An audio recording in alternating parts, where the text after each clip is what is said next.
దేవుడు అనగా ఏంటి?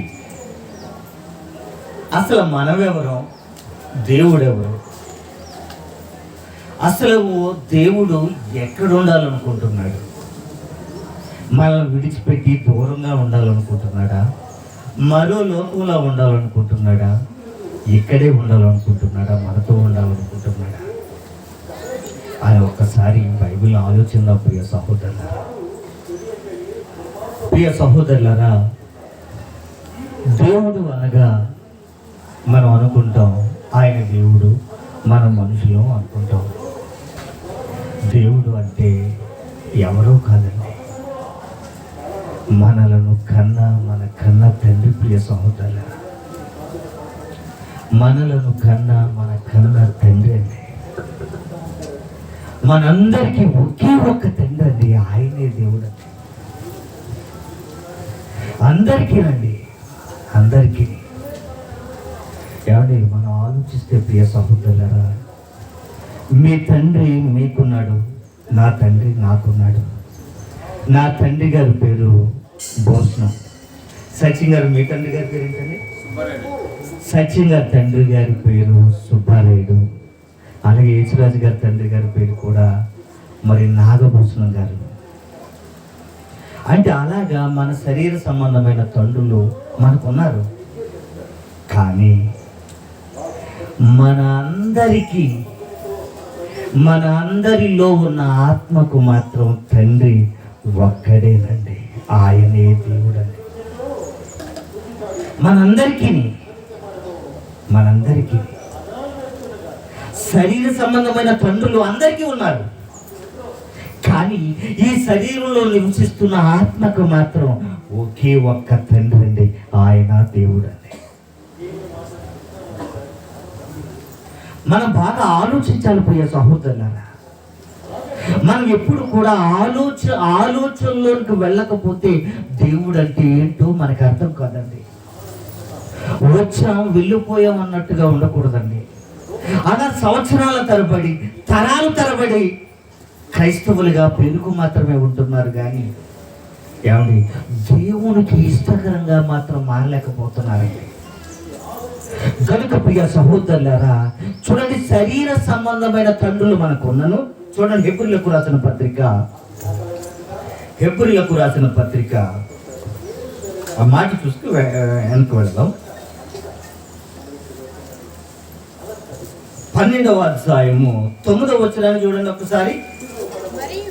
మరియు శరీర సంబంధులైన తండ్రులు ఉన్నారా మనందరికీ?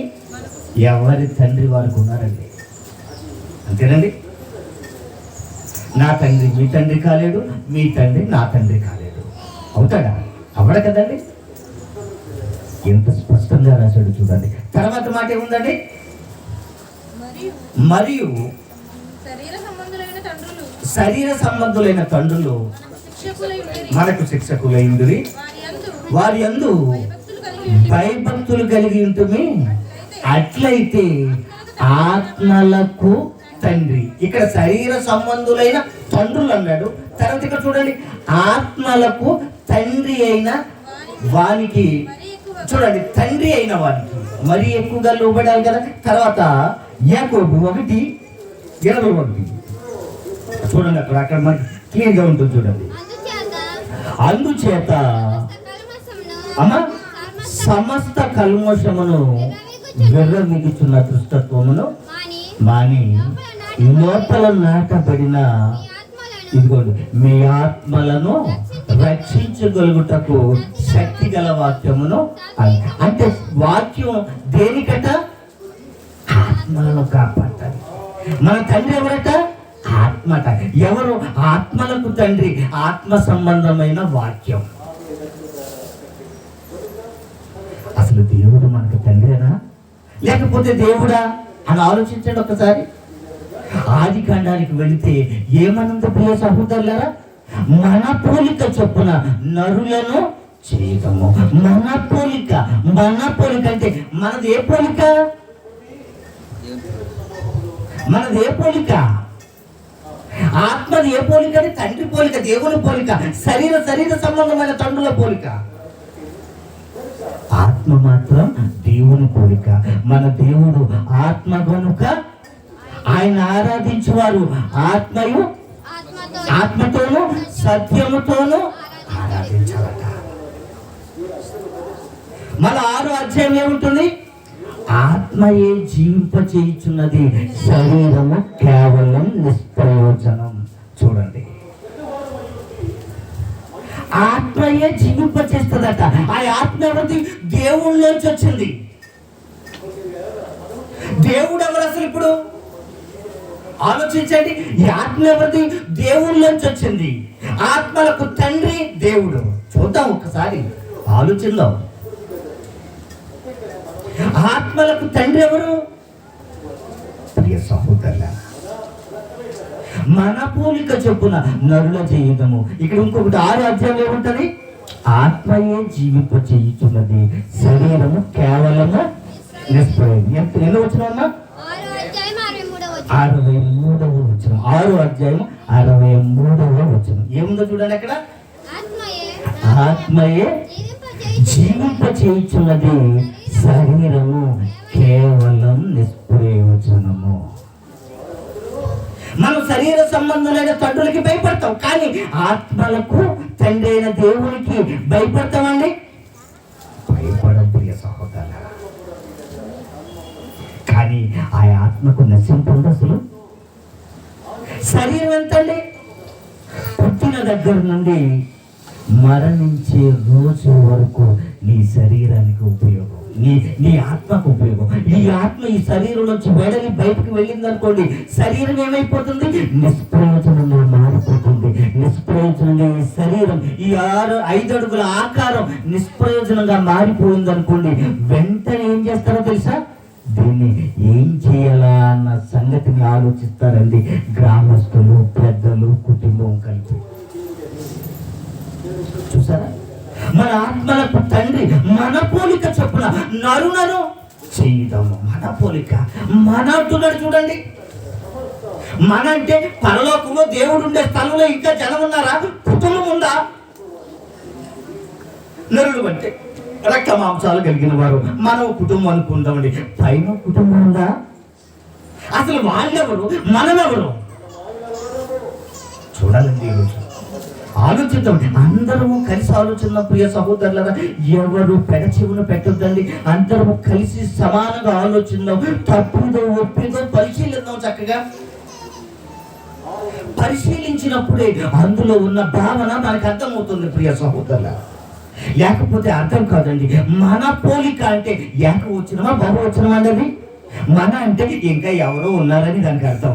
మేము ముగ్గురు అనుకున్నాం, నేను ఆలోచిస్తాను అని అనుకోండి, నా ఒక్కడిది. నా పోలిక చెప్పులు అనుకున్నాను, నేను అనుకోవాలంటే ఆ ఒక్కటి అనుకోవాలి. కానీ మన పోలిక అన్నాడు అంటే అక్కడ ఇంకా ఎవరో ఉన్నట్టుగా మనకు అర్థమవుతుందండి. ఏమండి, ఎవరో ఉన్నట్టుగా అర్థమవుతుంది ప్రియ సహోదరులారా. మనం ఆలోచిస్తే పరలోకంలో ఉన్న వ్యక్తులు ఎవరు, దేవుడు ఎవరు ఒక్కసారి మనం అసలు ముందుగా చూడండి. మన పోలిక చొప్పున నరులను చేయటము అన్నాడు. ఆ నరుడిని ఎవరిని చేశాడంటే ఒకసారి ఆదికాండము, శరీరం నిష్ప్రయోజనం అన్నాం కదండి, 2వ అధ్యాయం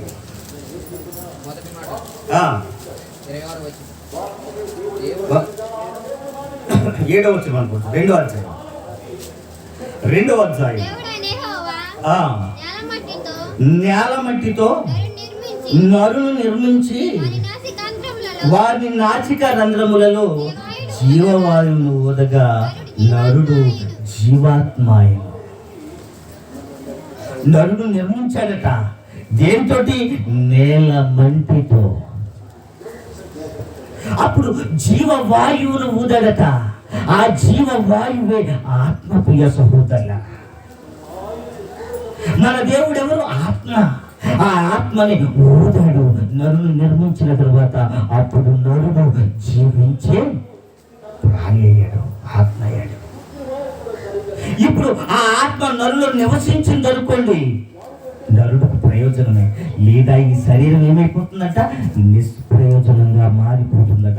ఎప్పుడైతే మనలో జీవిస్తున్న ఈ ఆత్మ వెడల బయటకు వచ్చిందో వెంటనే ఏమైపోద్దట, ఈ శరీరం నిష్ప్రయోజనంగా మారిపోద్దట ప్రియ సహోదరులారా. కానీ ఆ శరీరంలో ఆ ఆకారంలో నరును నిర్మించిన తర్వాత జీవవాయువును ఊదిన వ్యక్తి ఎవరంటే మనం ఆదామని అనుకోవాలి ప్రియ సహోదరులారా. లూకా సువార్త 3వ అధ్యాయము చూడండి 38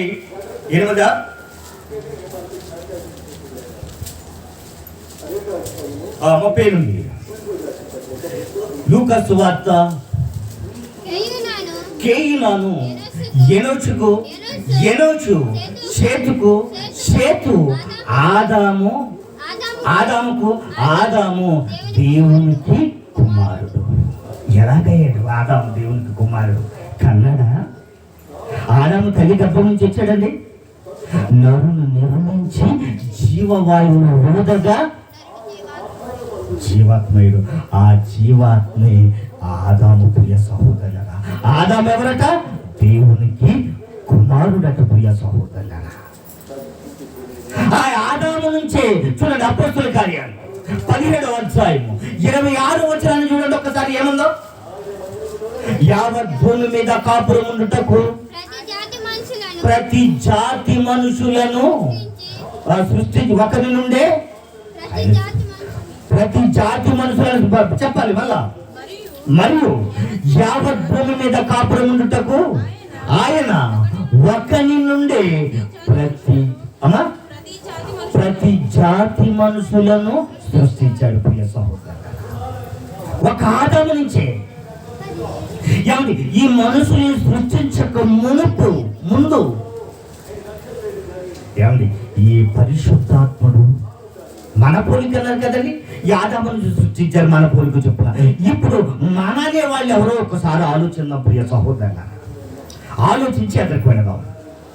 ఈ లోకాన్నంతా సృష్టించినప్పుడు ఏమండి పరిశుద్ధాత్ముడు ఎక్కడున్నాడో తెలుసా? మన అనే మాటకు అర్థం చూసుకున్న ఒకసారి అక్కడ చూడండి. ఏముంది? ఆదికాండం 1వ అధ్యాయంలో 2వ వచనమా?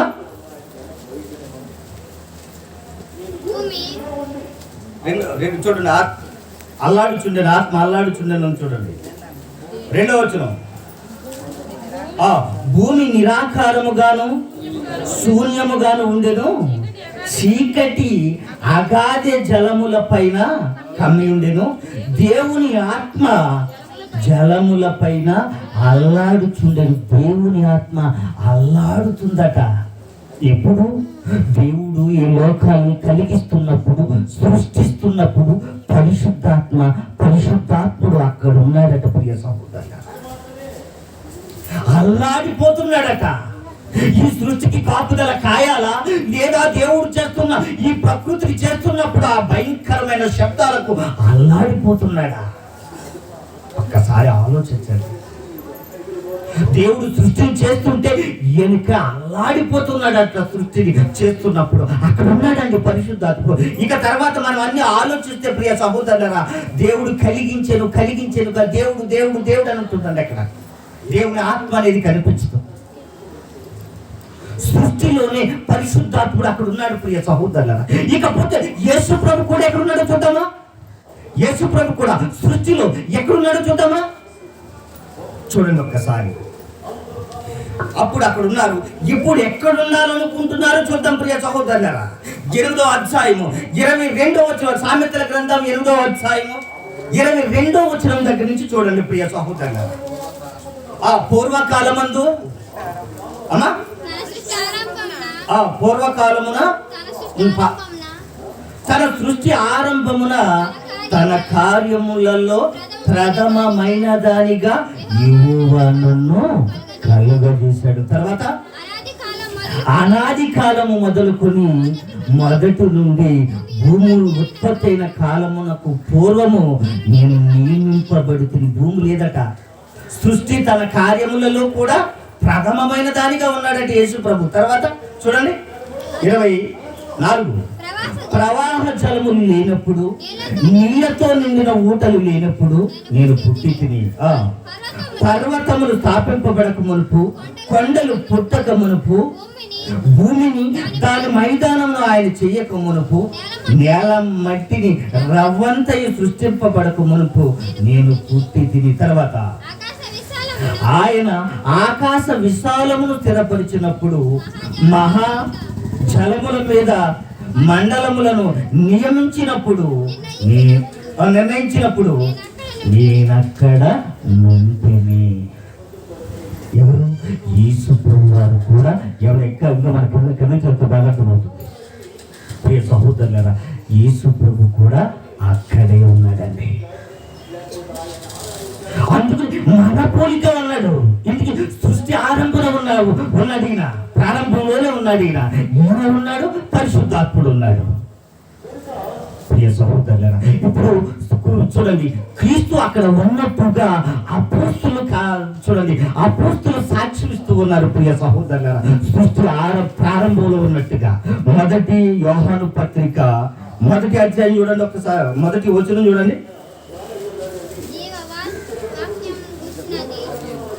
యోహాను పత్రిక 1వ పత్రిక,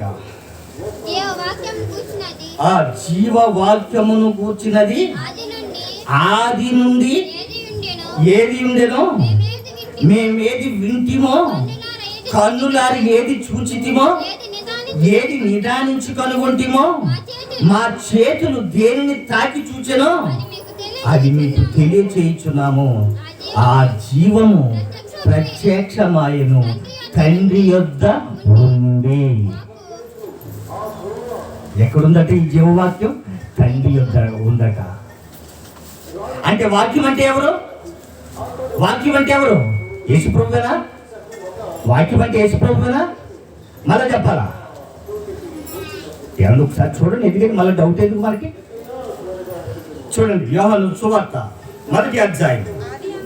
ఆది యందు వాక్యం ఉంది. ఆదిలో ఎప్పుడో వాక్యం ఉంది.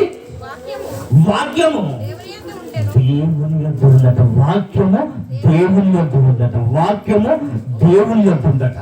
తర్వాత వాక్యము దేవుడై ఉన్నాడట. వాక్యం దేవుని యొద్ద ఉందట. ఆ వాక్యమే దేవుడై ఉన్నాడట. అర్థమైందండి? వాక్యమే దేవుని యొద్ద ఉన్నాడట. ఎప్పుడు? సృష్టి ప్రారంభమున, సృష్టి ప్రారంభానికి ముందు ఎక్కడున్నాడండి? ఆది అందు ఎక్కడున్నాడు? మరి వాక్యం ఉంది. వాక్యం కదండి ఉంటే యేసు ప్రభు కాదనుకుంటున్నారా? ప్రకటన గ్రంథం 19వ అధ్యాయము ఎంత 13 14 13 రక్తములో ముంచబడిన వస్త్రము ఆయన ధరించుకుని ఉన్నాడు. మరియు దేవుని వాక్యమను నామము ఆయనకు పెట్టబడి ఉంది. రక్తంలో ముంచబడిన వస్త్రం ఉందట. తర్వాత దేవుని వాక్యమనే నామము ఆయనకు పెట్టబడి ఉందట. ఎవరు ఆయన? ఆయనకు పెట్టబడి ఉంది. ఆయన ఎవరు అసలు? యోహాను సువార్త 17 చూడండి. సత్యమందు వారిని ప్రతిష్ఠ చేయుము, నీ వాక్యమే సత్యం. వాక్యమేటట సత్యం. వాక్యమేటట సత్యం. ఇప్పుడు ఈ సత్యం ఎవరో తెలిస్తే వాక్యం ఎవరో మాకు అర్థమైపోతుంది. వాక్యం ఏంటి? సత్యం అన్నాడు. ఇప్పుడు వాక్యం సత్యమైతే సత్యం ఎవరో వాక్యం ఏమంటున్నాడు? ఇప్పుడు వాక్యమే సత్యం అంటున్నాడు. ఇప్పుడు సత్యం ఎవరో మనకు తెలిస్తే అర్థమైపోతుంది కదా ప్రియ సహోదరులారా, వాక్యం ఎవరో. ఇప్పుడు యోహాను సువార్త 14వ అధ్యాయము ఎన్నో వచ్చినాం అక్కడ? 6వ వచనం చూడండి ఒకసారి. యేసు నేనే మార్గం అంటున్నాడు చూడండి. తర్వాత సత్యం అంటున్నాడు చూడండి. అంటే వాక్యం సత్యం అయితే యేసు ప్రభు ఏమంటున్నాడు? నేనే సత్యాన్ని అంటున్నాడు. వాక్యం సత్యమైతే యేసు ప్రభు నేను సత్యాన్ని అంటున్నాడు. అంటే పరలోకంలో వాక్యమైన సత్యమైన దేవుని యొద్ద ఉందంటే యేసు ప్రభు దేవుని యొద్ద ఉన్నాడు. అర్థమైందండి? యేసు ప్రభు దేవుడు ఎదున్నాడు. అందుకన్నాడండి దేవుడు, మన పోలిక చెప్పున నరులను చేయుదము అని. ఒక్కడే ఉన్నాడు అనుకుంటున్నారు మీరు? పరిశుద్ధాత్ముడు ఉన్నాడు. ఏమండి, మన రక్షకుడైన యేసు ప్రభు వారు ఉన్నట్టుగా మనం చూస్తూ ఉన్నాం ప్రియ సహోదరులారా. ఇకపోతే దేవుడు యేసు ప్రభు సామెతల గ్రంథం 8వ అధ్యాయంలో చూసాం కదా, పుట్టినవాడని, ఉన్నాడని. ఏమండి, ఆది కాండంలో మరి పరిశుద్ధాత్ముడు అల్లాడుచున్నాడని చూసాం. మరి దేవుడు ఎవరండి అసలు? దేవుడు పుట్టాడా? దేవుడు ఎవరో తెలుసా అండి? నిర్గమాకాండానికి రండి. ఎన్నో వచనం? 3వ అధ్యాయం 14వ వచనం చూడండి. 3:14.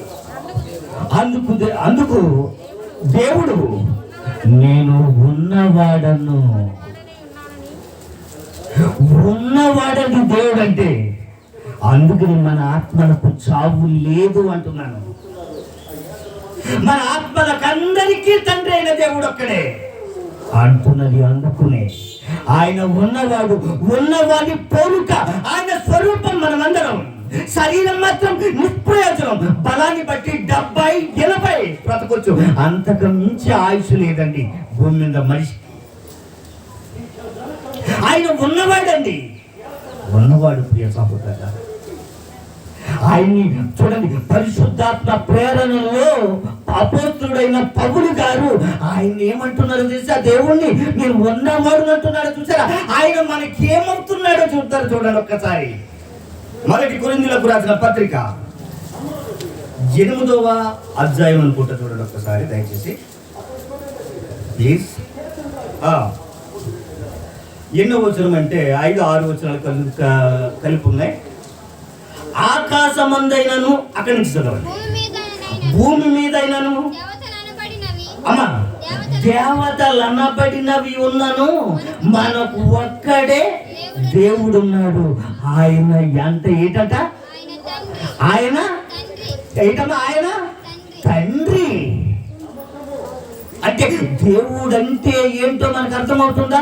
ఆయనట మనకు తండ్రి అట, ఆత్మలకు తండ్రి, శరీరాలకు కాదు ప్రియ సహోదరులారా.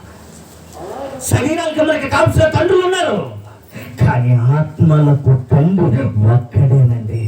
అందుకని మన స్వరూపమందు అన్నాడండి. ఏమండి, ఇంకా చూడండి, ఇంకా పరిశుద్ధాత్ముడే మరి ఎఫెసీయులకు రాసిన పత్రికలో మనం 4వ అధ్యాయంలో చూస్తే చూడండి ఒక్కసారి. ఎన్నో వచనం ఏంటంటే 5వ వచనం అనుకుంటా, చూడండి. 5వ వచనం కదా, 6వ వచనం. 5, 6 కలిపి చదవండి. ఎఫెసీయులకు రాసిన పత్రిక 4వ అధ్యాయము 5, 6. ప్రభు ఒక్కడే, విశ్వాసము ఒక్కటే, బాప్తిస్మము ఒక్కటే, అందరికీ తండ్రి అయిన దేవుడు ఒక్కడే. ఆరిన నేల పైన అందరికీ తండ్రి అయిన దేవుడు ఒక్కడేనండి. దేవుడు అంటే ఏదో అనుకుంటున్నారు, మనందరికీ తండ్రి అంటే ఆయన. ఈ శరీరంలో నివసిస్తున్న ప్రతి ఆత్మకు తండ్రి అంటే ఆయన. ప్రియ సహోదరులను ఆలోచిస్తున్నారా? ఆ తండ్రి దగ్గరికి మనం వెళ్ళిపోవాలంటే చాలా తొందరపడుతుందండి నా ప్రాణం. ప్రియ సహోదరులారా, ఆత్మ మన తండ్రి దగ్గరికి వెళ్ళిపోవాలి. మన పౌరస్థితి ఎక్కడుంది అనుకుంటున్నారు? పరలోకంలో.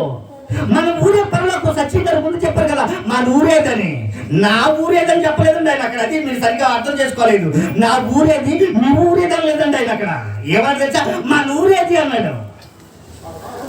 మరి మన అందరికీ, అమెరికాలో ఉన్నవాడికైనా, ఆస్ట్రేలియాలో ఉన్నవాడికైనా, మనకైనా అందరు ఊరేది పరలోకం. మన తండ్రి దేవుడైతే అదే మన ఊరు.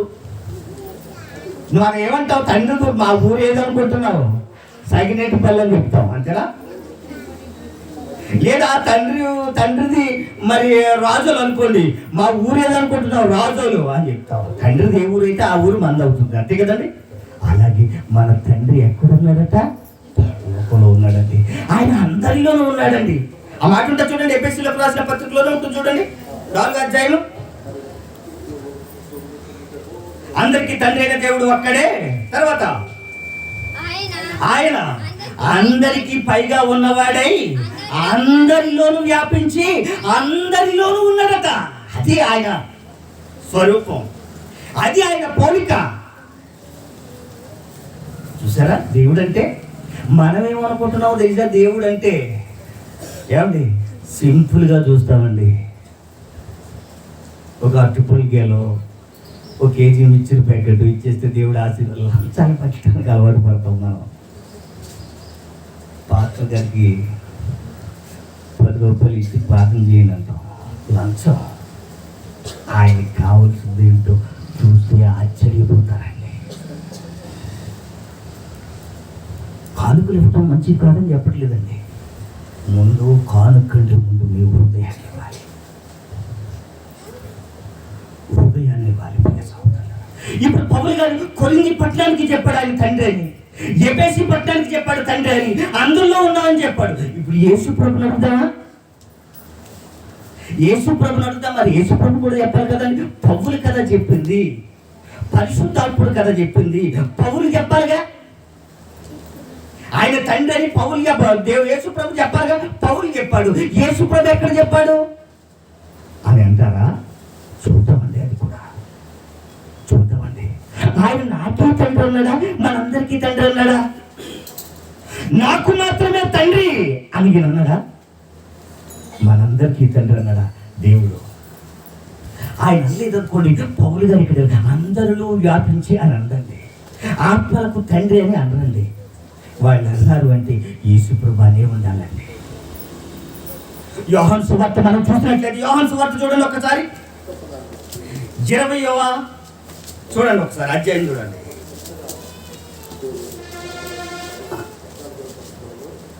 వచనం చూసి చెప్తున్నాను చూడండి. 20వ అధ్యాయం 17వ వచనం. యేసు ఆమెతో నేను ఇంకను తండ్రి యొద్దకు ఏంటమ్మా ఎక్కిపోలేదు. ఎవరు చెప్తున్నారు? యేసు ప్రభు చెప్తున్నాడు ఆమెతో. చెబితే నన్ను ముట్టుకొనవద్దు అని చెప్తున్నాడు అనమాట. ఏమన్నాడమ్మా యేసు? ఆమెతో నేను ఇంకను తండ్రి యొద్దకు ఎక్కిపోలేదు కనుక నన్ను ముట్టుకొనవద్దు, అయితే నా సహోదరుల యొద్దకు వెళ్ళు, నా తండ్రి ఇదిగోనండి మీ తండ్రి అన్న చూడండి. అదండి దేవుడు అంటే.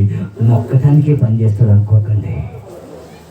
ఈ మొదలు వచ్చే వరకు ఎత్తుకుని నిన్ను ముద్దే ఆడేవాడండి తండ్రి. వేళ నా కూతురు, చిన్న కూతురు వచ్చిందండి. ఏమన్నా ఎత్తుకోవాలనిపిస్తుంది, ఎక్కడ ఎత్తుకోని చెప్పండి. అది దేవుడైతే అలా కాదండి, దేవుడైతే అలా కాదండి. మొదలు వచ్చే వరకు నిన్ను ఎత్తుకొని ముద్దాడుతాడంటే ఎందుకో తెలుసా? నీ కన్న తండ్రి అయినా. అలా తండ్రిని ఏం చేస్తున్నామో తెలుసా? దూరం పెడుతున్నామండి. ఆచారాలతో, లోకం మీద ఆశతో కన్న తండ్రిని దూరం పెట్టి దుస్థితిలోనికి జారిపోయిందండి లోకం. లోక ఆచారాలు, దేశాచారాలు, మనుషుల ఆచారాలు. ఆయన మనకు ఆత్మలకు తండ్రి అన్న సంగతిని లోకం కదండి, మనిషే మర్చిపోయాడండి. కన్న తండ్రిని మర్చిపోయింది ఎవరిని అనుకుంటున్నారు? కన్న తండ్రినండి. ఎంత దుస్థితిలోనికి వెళ్ళిపోయిందో చూడండి లోకం, మనుషులు. లోకము వెళ్ళిపోయింది, మనుషులు వెళ్ళిపోయారు. కన్న తండ్రిని అది చెప్పుకునే స్థితిలోనికి మనుషులు లేరండి. ఏదో ఒకరు, కొంతమంది ఇలా కొంతమందిగా కూడికి దేవుడుగా ఆరాధిస్తున్నామే తప్ప మనకు తండ్రి అన్న సంగతి, మన ఆత్మలకు తండ్రి అన్న సంగతి ఆలోచించలేకపోతున్నామండి. అందుకనే అంటున్నారు, నాకేమిచ్చాడు? జబ్బు చేసింది, నన్ను స్వస్థత పరచలేదు, బాగు చేయలేదు, నాకేంటి బీద పరిస్థితి, నాకేంటి బాధలు అనుకుంటూనే ఉండిపోయారు తప్ప నా తండ్రి ఆయనే. కన్న సంగతి ఎంతమంది ఆలోచిస్తున్నారో చెప్పండి. ఏమండి, ఒక కులము మరో కులం, నేను ఫలానా కులం అని చెప్పుకోడండి. ఎవడి కులం వాడికి గొప్ప, అంతేనా? అంతెందుకండి, ఒకడి తండ్రిని మరొకటి చూపించి తండ్రిని అనగలడా? అనలేడండి. నా బిడ్డలు నన్నే తండ్రి, ఇంకొకరిని చూపించి మా నాన్నగారు అంటారండి, అనరండి. కానీ మనిషి కన్న తండ్రిని మర్చిపోయి, ఆత్మలకు తండ్రి అయిన దేవుణ్ణి మర్చిపోయి, చెట్టుని పూజించేవాడు ఒకడు, పొట్టను పూజించేవాడు ఒకడు, పశువును పూజించేవాడు కూడా ఉన్నాడండి. దేవుడు అంటే అర్థం ఏంటండి? తండ్రేనా? మరి తండ్రి పశువుకు పుట్టావా? నువ్వు చెట్టుకు పుట్టావా? గుట్టకు పుట్టావా? దేవుడు అంటే అర్థం తెలిస్తే,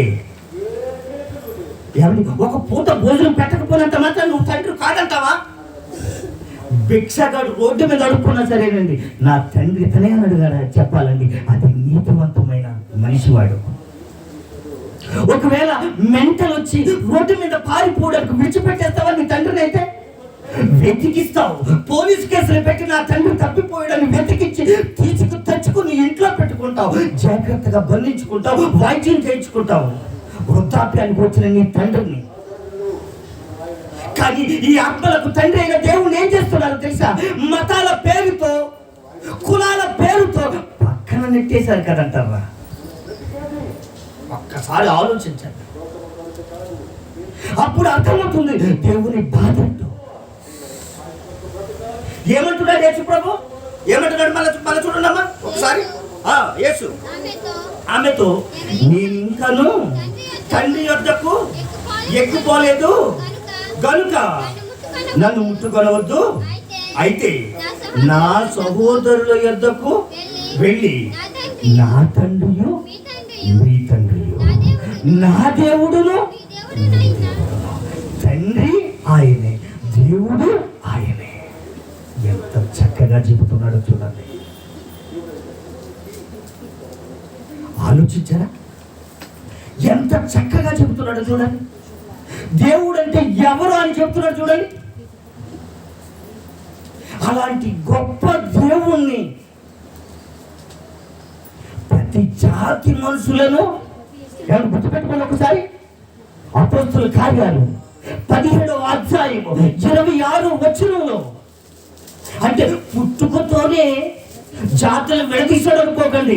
ఇప్పుడు అన్ని జాతులు అయిపోయాయి కాబట్టి మొండిగా మీకు అర్థం కావడం, ప్రతి జాతిని పుట్టించింది నేనే అని చెప్పాడండి ఆయన. అంతేగాని మీకు జాతులుగా విడిపోమని కాదు. ప్రతి జాతి మనుషులను సృష్టి, అపోస్తుల కార్యాలు, యావత్ భూమి మీద కాపురం ఉండుటకై ఆయన ఒకరి నుండే ప్రతి జాతి మనుషులను సృష్టించడట. సృష్టించటం అన్నా, పుట్టించటం అన్నా, కనటం అన్నా ఒక్కటేనండి. సృష్టించాడంటే మాట ద్వారా అనుకోకండి, మనుషులు మాత్రం స్వాస్థాలతో చేశాడండి దేవుడు. ప్రియ సహోదరులారా, వీళ్ళంతా చూడండి ఎంత మరి మనం ఆలోచిస్తే అంత బాగా అర్థమవుతుందండి. ప్రతి జాతి మనుషులను ఆయనే సృష్టించాడట. ఇప్పుడు మనం ఏం చేస్తున్నాం? జాతికో దేవుడిని వెనుకున్నాం. జాతికో దేవుడు, మతానికో దేవుడు, జాతికో దేవుడు. అంటే ఏమండి, ఇప్పుడు పశువులు దాన్ని పూజించున్నాయంటే అది వేరే వాళ్ళ దేవుడు వాళ్ళు పూజించున్నారు. మనుషులు కదండి మనం అందరం, దేవుని పోలికగా పుట్టిన వారం కదండి మనం అందరం. మరి పోలికగా పుట్టి మన అందరిలో ఉన్నాడు కదండి దేవుడు, ఆయన స్వరూపమే కదండి. ఏమండి, నా పెద్ద కూతురుని చూస్తే ఒక అచ్చం నీ నోట్లో ఊడిపడిపోయిందిరా అంటదండి మా చంద్రమ్మ. అందరూ చాలా మంది నన్ను చూసి, మా పాపను చూస్తే నిన్ను చూసినా మీ పాపను చూసినా చూడక్కర్లేదు అంట. ఇది నా పోలిక, నా బిడ్డ. మరి ఆయన పోలికను ధరించుకున్నాం మనం. ఎలా ఉండాలండి? దైవత్వాన్ని కలిగి ఉండాలా? ఏది చెప్పండి మరి దైవత్వం? మతాలు ఒక ఆవు తన దొడ్డులోంచి, తన యజమాని దొడ్డులోంచి బయటకు వచ్చేసింది అనుకోండి, మళ్ళా ఆవు దగ్గరికి వెళ్తుందండి. ఒక గేదె ఆ మందలోంచి విడిపోయింది అనుకోండి, మళ్ళా గేదెలు ఉన్న చోటకి వెళుతుంది. ఒక మేక ఆ మందలోంచి విడిపోయింది అనుకోండి, మళ్ళా మేకున్న చోటకి వెళ్తుంది. గొర్రె కూడా అంతే. ఒక పావురం చూడండి, దాని మదక దాని గూడు దానికి అంతు తెలియలేదు అనుకోండి, మరో గూడుకు వెళ్తుంది తప్ప కోడి గూడులోకి రాదండి. కానీ మనిషి ఆత్మలకు తండ్రి అయిన దేవుణ్ణి విడిచిపెట్టి ఎక్కడికి వెళుతున్నాడు? ఆలోచించండి ఒకసారి. నేను చెబితే బాగోదు. అది కన్న తండ్రి అండి. యేసు ప్రభు కూడా చెప్పాడండి. సృజించే నన్న పుట్టించిన మన గ్రంథం కీర్తనలో ఉంటుంది. ప్రియ సహోదరులు, అట్లేదు ఏమండి? ఎప్పుడు చూడండి ఒక్కసారి పీకపోతే పరిశుద్ధాత్ముడు టైం ఉంటుందా? పరిశుద్ధాత్ముడు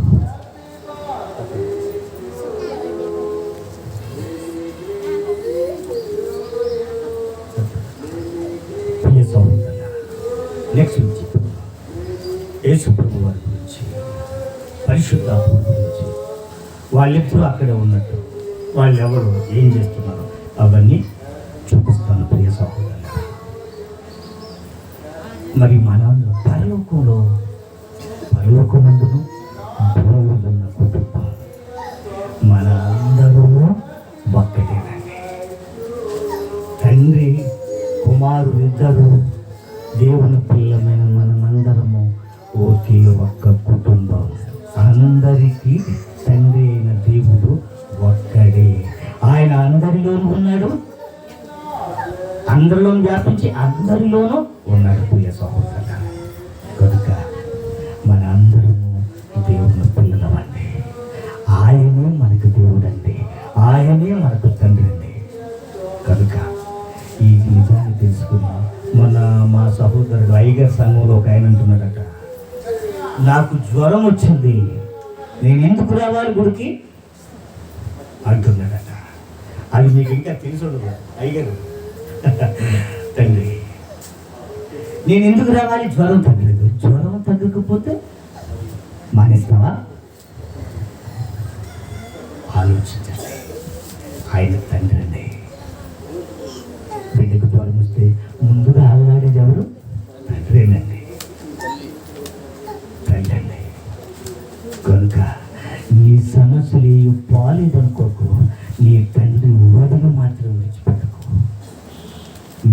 నువ్వు నీ తండ్రి ఒడిలో ఉన్నంతసేపు నీకేదో లోటు రాదు. జాగ్రత్తగా ఉండండి.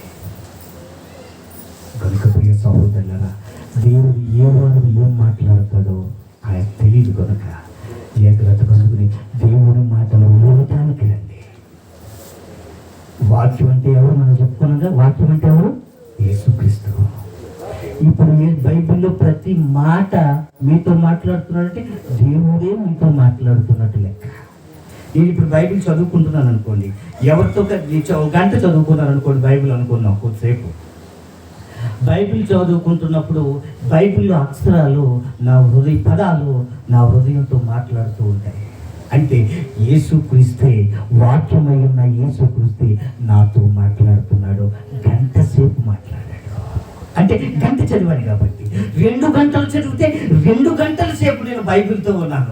2 గంటల సేపు బైబిల్తో ఉంటే 2 గంటల సేపు నేను దేవునితో ఉన్నాను, దేవునితో మాట్లాడుకుంటున్నాను. మనమేమనుకుంటున్నాం? వాక్యం జాగ్రత్తగా పెట్టేసి సాయంకాలం పడుకునే ముందు తలగడగడ పెట్టుకుంటాం. తలగడగడ పెట్టుకుంటే బైబిల్లో నలుగు చేస్తాయి. మీ హృదయంలోకి కాదు దేవుని వాక్యం. మాట్లాడుతున్నప్పుడు దేవునితో మాట్లాడుతున్నాం. యేసు ప్రభువే వాక్యమై ఉన్నాడు. ఆ వాక్యాన్ని చదువుతున్నప్పుడు యేసు ప్రభు మనతో మాట్లాడుతున్నాడు అనుకోవాలి. అంటే మనతో ఉన్నాడు ఆ క్షణం. నువ్వు మాట్లాడుతున్నప్పుడు నీతో ఉన్నాడు యేసు ప్రభు. నీ హృదయాన్ని కదిలింపజేస్తూ ఉంటాడు. నువ్వు చేస్తున్నది తప్పు, ఇది కరెక్ట్, ఇది తప్పు, ఇది కరెక్ట్ అని చెబుతూ ఉంటాడు ఆత్మతో. అదేనండి సంభాషణ.